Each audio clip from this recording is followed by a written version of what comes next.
Kembali lagi di Closing Market, pemirsa, kita menuju Bursa Efek Indonesia untuk melihat penutupan perdagangan bersama rekan Friendly Sagala dan juru kamera Andini Anissa. Ya, Friendly, bagaimana kinerja perdagangan pada penutupan hari ini?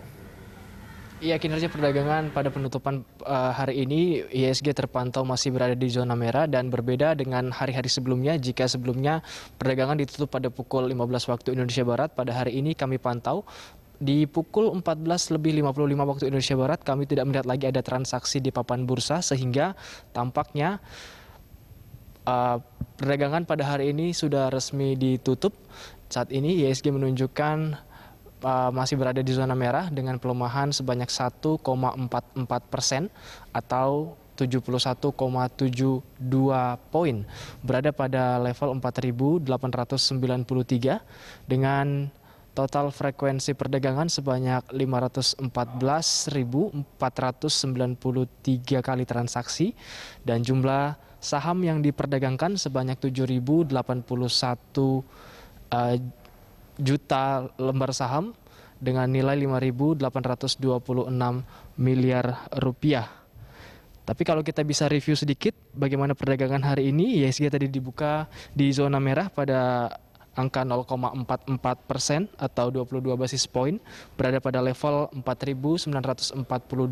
Kemudian pelemahan ini juga terus dilanjutkan tadi pada sesi penutupan sesi 1, yaitu melemah di angka 1,01% dan melemah di 49 poin. Begitu juga pada pembukaan sesi kedua tadi, Rolando. Ya, Friendly, lalu selanjutnya sektor dan saham apa yang paling mempengaruhi IHSG hari ini?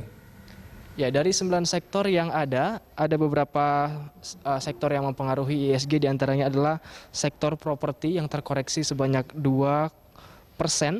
Kemudian diikuti dengan sektor aneka industri yang terkoreksi sebanyak 1,56%. Kemudian ada aneka industri sebanyak 1,55%. Disusul sektor keuangan yang mengalami koreksi sebanyak 1,45%. Dan sisanya ini ada di sektor infrastruktur yang mengalami koreksi sebanyak 0,99% dan juga di sektor perdagangan sebanyak 1,51%.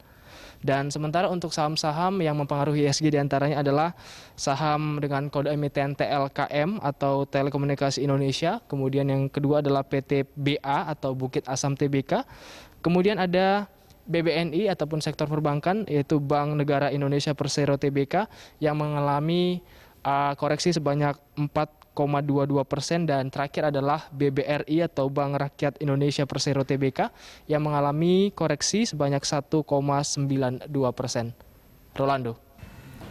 Baik, terima kasih Friendly atas laporan Anda dan selamat bertugas kembali. Pemirsa, demikian tadi Friendly Sagala dan rekan Andini Anissa melaporkan langsung dari Bursa Efek Indonesia.